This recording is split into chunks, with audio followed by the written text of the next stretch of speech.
ဒီတခါတော့တည်ရှိတဲ့အကြောင်းဘယ်လိုသုံးဆွဲလဲဆိုတာကိုလေ့လာကြည့်ရအောင်တဲဆိုတာကတော့အများသိထားတဲ့အတိုင်း article ရှေ့ဆောင်ပုဒ်လို့ပြောရဲ and တဲ့ပေါ့အဲ့ဒီတဲတွေကတစ်ခုဖြစ်တယ်ဒါပေမဲ့တဲကတော့ definite article လို့ပြောရဲတိကျတဲ့သဘောကိုဆောင်နေသူက noun တွေပေါ့နော် noun တွေရဲ့အရှိမသုံးဆွဲရတယ်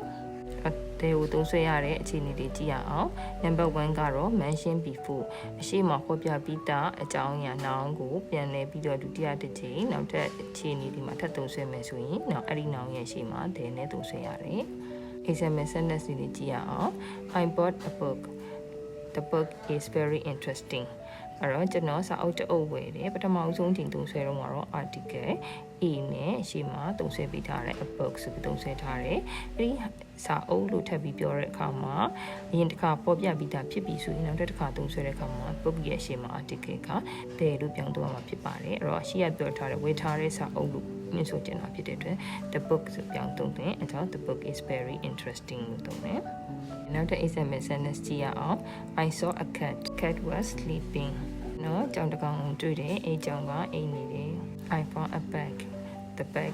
was blue ကျွန်တော်အိတ်တလုံးတွေ့တယ်အဲ့အိတ်ကအပြာရောင်နှစ်တဲ့ကိုသုံးဆွဲပုံကတော့ specific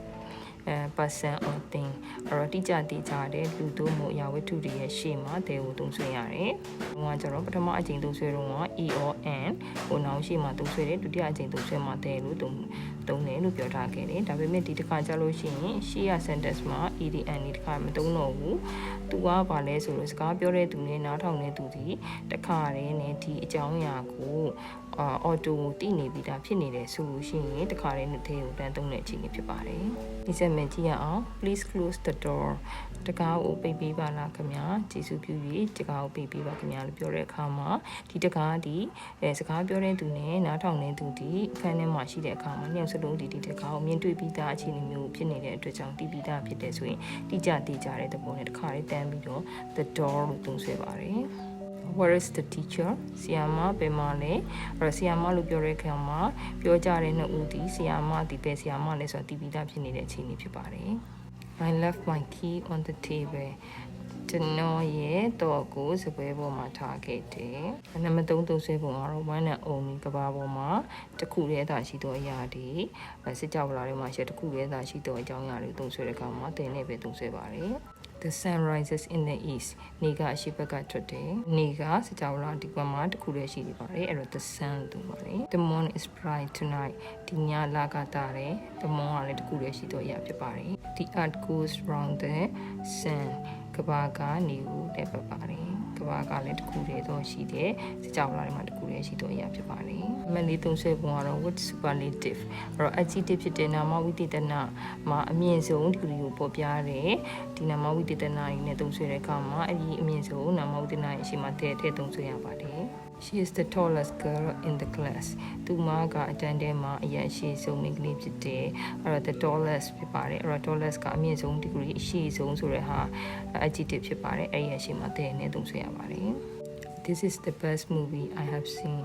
ကြည့်ဘူးသမျှထဲမှာဒီရုပ်ရှင်အကောင်းဆုံးဖြစ်တယ် He is the fastest runner သူကအမြန်ဆုံးအပြီးသမားဖြစ်တယ်ညမငါသုံးဆွဲပုံကတော့ with ordinal numbers အဆင့်လိုက်ဖြစ်တဲ့ဂိမ်းတွေကိုပေါ်ပြတဲ့အခါမှာတဲ့နဲ့သုံးဆွဲရပါတယ်အဆင့်လိုက်ဖြစ်တဲ့ဂိမ်းဆိုတာကတော့ပထမဒုတိယတတိယလိုမျိုးအားပြောတာဖြစ်ပါတယ် Today is the first day of the school ရောဒီနေ့ကကျောင်းဝင်ရဲ့ပထမဆုံးတက်တဲ့နေ့ဖြစ်တယ် She won the second prize သူမဒုတိယဆုရတယ် He lives on the third floor သူကတတိယထပ်မှာနေတယ်မဲ့6သုံးဆွဲပုံကတော့ with musical instrument ဂီတဒူရီယာတွေကိုပြောဆိုတဲ့အခါမှာဂီတဒူရီယာရှိမှတဲ့နဲ့သုံးဆွဲရပါတယ် She plays the piano သူမစနေရတီးလေးရှိတယ် He is learning the guitar သူဂီတလေ့လာနေတယ် My brother can play the violin ကျွန်တော်အကူကတရောဒီနိုင်နေဒီတက်တယ်နှစ်သုံးဆွဲပုံကတော့မြစ်ချောင်းတွေပင်လယ်တွေသမုဒ္ဒရာတွေကိုပြောဆိုတဲ့အခါမှာတဲ့နဲ့သုံးဆွဲရပါတယ် The Irrawaddy River is in Myanmar Irrawaddy မြစ်ကမြန်မာပြည်မှာရှိပါတယ် We sail across the Indian Ocean ကျွန်တော်တို့ကအိန္ဒိယသမုဒ္ဒရာကိုဖြတ်ပြီးတော့တင်မောဖြတ်ခဲ့တယ်ပေါ့နော်တင်မောနဲ့ကူခဲ့တယ်We visited the Red Sea ကျွန်တော်တို့ကပင်လယ်နီကိုတွားရောက်လက်ပတ်ခဲ့တယ်နံပါတ်ရှိသုံးဆွဲပုံကတော့ Mountain Ranges တောင်တန်းတွေရဲ့နာမည်ရဲ့ရှေ့မှာတဲနဲ့သုံးဆွဲရပါတယ် The Himalayas are very high ဒီမဝနာတောင်တန်းတွေကအရန်ကိုမြင့်ပါတယ် Many tourists visit the Alps alorsဒီခရီးသွားအများစုက Alps တောင်တန်းတွေကိုတွားရောက်လက်ပတ်ကြပါတယ် The Andes are in South America The Andes တောင်တန်းတွေကတောင်အမေရိကမှာရှိပါတယ်နံပါတ်9ကကျတော့ what family names အဲ့တော့မိသားစုနာမည်တွေရဲ့ရှေ့မှာတဲနဲ့သုံးဆွဲရပါတယ်ကျမတို့မြန်မာတွေမှာတော့ family names မရှိပါဘူးအဲ့တော့ western countries မှာတော့မိသားစုနာမည်တွေရှိပါတယ်အဲ့ဒါတွေရဲ့ရှေ့မှာမိသားစုတစ်စုလုံးကိုကိုးစားပြုခြင်းနဲ့ဆိုရင်အရှေ့မှာတဲနဲ့သုံးဆွဲရပါတယ် The Smiths are coming tonight. Smith မိသားစုကဒီနေ့လာမှာ The Browns lives next door. Browns မိသားစုကဟိုဘက်ကမ်းမှာနေကြတယ် The ones are on holidays. Ones မိသားစုကသူတို့ဒီအားလျက်ခရီးထွက်နေတယ်နံပါတ်10ကတော့ newspaper သတင်းစာရဲ့နာမည်ရဲ့ရှေ့မှာလည်းတည့်ထည့်ပြီးသုံးဆွဲရပါတယ်သတင်းစာချာနယ်ပေါ့နော်စာဆောင်တွေရဲ့ရှေ့မှာတည့်ထည့်ရပါတယ် I read the New York Times every morning ကျွန်တော်မနေ့တိုင်း New York Times သတင်းစာဖတ်တယ်စစ်တစ်သုံးဆွဲပေါ်တော့ with unique places or buildings အဲ့ unique ဖြစ်တယ်ဆိုတာကကြတော့အများအထင်ရှားတဲ့နေရာပေါ့အဲ့ဒါမျိုးတွေအဲ့နဲ့အစာအုပ်တွေကိုတဲနဲ့သုံးဆွဲရပါတယ် We visited the museum ကျွန်တော်တို့ပြတိုက်ကိုသွားလိုက်ခဲ့တယ် We went to the airport ကျွန်တော်တို့လေဆိပ်ကိုသွားခဲ့တယ် She is waiting at the bus station သူမကကားဂိတ်မှာ bus ကားဂိတ်မှာစောင့်နေတယ် message နဲ့သုံးဆွဲပုံကတော့ with adjectives referring specific groups or people လူအုပ်စုတစ်စုလုံးကို adjective တစ်ခုနဲ့ပေါ်ပြတဲ့အခါမှာရှိရတဲ့နဲ့သုံးဆွဲရင်အုပ်စုတစ်ခုလုံးကိုပေါ်ပြပါတယ် The rich should help others အဲ့ချမ်းသာတဲ့သူတွေကတခြားသူတွေကိုကူညီတင်တယ်အဲ့မှာ rich က adjective ဖြစ်ပါတယ်အဲ့ဒါကိုနဲ့သုံးဆွဲလိုက်လို့ရှိရင်လူချမ်းသာများဆိုတာဖြစ်သွားပါတယ် The young enjoy sports လူငယ်တွေကအားကစားကိုနှစ်သက်တယ်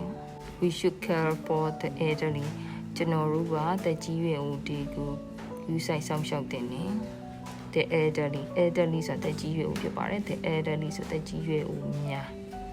ဒါဆိုရင်တော့တဲကိုနောင်နေရရှိမှာဘယ်လိုသုံးဆွဲရလဲဆိုတော့ဒီလောက်ပြီးထင်ပါတယ်အဲ့တော့နောင်နေရရှိမှာတဲမသုံးရတဲ့အခြေအနေတွေကိုနောက်ဗီဒီယိုမှာဆက်လက်ပြီးပြောပြပေးတော့ပါမယ်เนาะနောက်ဗီဒီယိုမှာပြန်တွေ့ကြရအောင်